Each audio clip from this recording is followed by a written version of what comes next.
Well, this show has been a lot about repelling and attracting, right? We want to attract some wildlife to the garden. We want to repel the deer, but we also want to repel those bugs. And Kristy Rutland is here. Kristy, it's been a rough year for bugs because of our mild winter, I guess. Yes, we had a very mild winter. We had a very early start to spring, so there's a lot of things that have hatched out very early and in very much abundance. So I was going to talk to you a little bit about some plants to help take down that population a little bit, repel them away a little bit. Okay. For starters, mosquitoes, because I know we're heading into mosquito season. You can do lemongrass as a repellent for mosquitoes. You can also do mosquito fighter, which is it's a scented geranium that has citronella in it.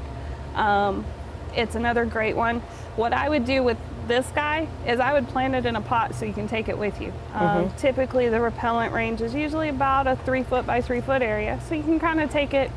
Let's say you're having a party on the front patio, you can take it out there, or next week you're having a party on the back patio, you can take it to the back patio. It's a great idea. Maybe even get several of them in several different pots so you can put them different spots. Exactly, and that's another big thing. The other thing you can do with this is pinch a leaf off and just kind of rub it on your skin, and then now you've got a natural repellent there. Great idea. Another thing that is a repellent, you can do lavender. The oil of lavender helps to repel some mosquitoes some of the time. So you just kind of extract the oil out of there and put that on your skin. Smells a lot better than off. Some other repelling plants, you can do pennyroyal to repel fleas and ants. Mints will also help. Now, pennyroyal, is that like a ground cover? Uh-huh. Okay, well that would be a great idea, especially where you've got animals and pets that like to sit. Kind of helps to repel them.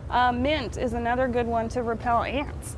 Also, I read somewhere it helps to repel mice. So, I don't know. Hey, bring it on. But with mint, you have to remember that it is invasive. It is invasive. I do my mints in pots. So I won't tell you how I know that it's invasive, but it's yeah, it can be very invasive. If you've got a large area to cover, though, it's a great thing to put in. But I also do my mints. I do in pots to help control them. Another plant that we carry, it goes by bunny's gone, scaredy cat, dog's gone. It's a great repellent plant to get rid of those pesky cats in the neighborhood that want to go do their thing in your flower beds, or it does repel bunnies. I know for a fact it repels bunnies. And it'll repel dogs away from an area maybe you don't want your dogs going into. And here at TLC you have the different tags to let people know about that. Yeah. That's great. And it's all the same plant, it just goes under all three names. Another thing is Artemisia is another good one that repels a lot of things. One thing that I did read it repels are slugs. So if you've got an area that is in a kind of sunny location but it kind of stays wet, that'd be a good thing to help repel slugs. Sage is another one that helps to repel things. I believe I read it will help to repel flies. And then thyme, like lemon thyme, can also help to repel mosquitoes. Well, it makes sense to plant an herb garden then. Yeah, absolutely. A lot of herbs will help to repel things. Now the other thing to think about is it's not a fail-safe. Sometimes that barrier gets broken.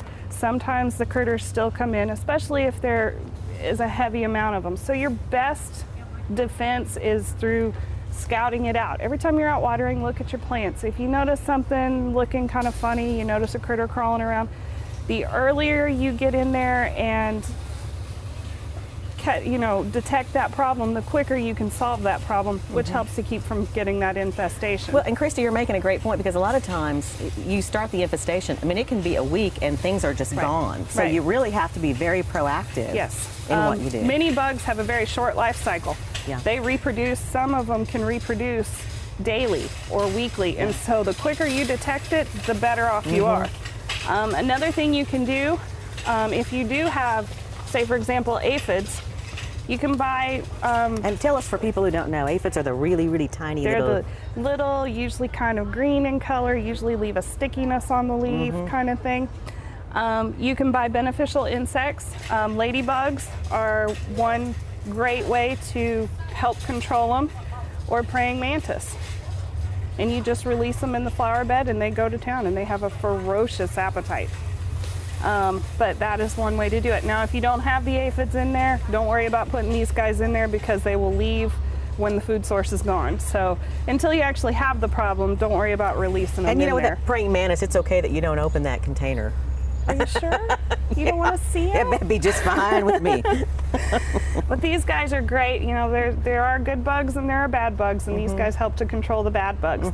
The other thing too is if you detect early enough your problem, say you have spider mites or something like that, come in and talk to us and we can help you solve the problem. We have all kinds of chemicals that'll do the trick. All right, thank you. Kristy, problem. appreciate it. So we've just been attracting and repelling for the last 30 minutes. Well, what's coming up next, Linda Shackelford's going to be here, our garden guru, to answer your garden question, and we're going to have the winner of this week's photo of the week. So best in show coming your way. Stay with us.